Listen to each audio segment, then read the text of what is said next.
गाई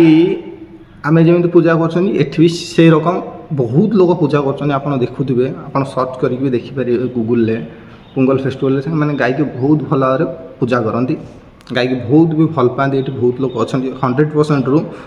70% लोग ये 70%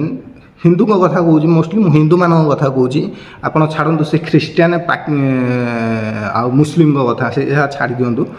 एठी तमिलनाडु उपर 100% हिंदू जदि भी अच्छा से भितर आप 60% बाहर कर दिखाँ 60% लोक ग्यारंटी सांगे मुझे 60% हिंदू ये गाई मांस खाऊँ खाऊँ आप किसी भी कहींपारे गाई मांस आप जहाँ भी कर दिंतु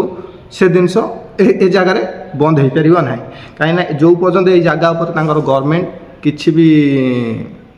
प्रतिबंधक न लगे से पर्यटन खोलम खोला बेधड़क एठी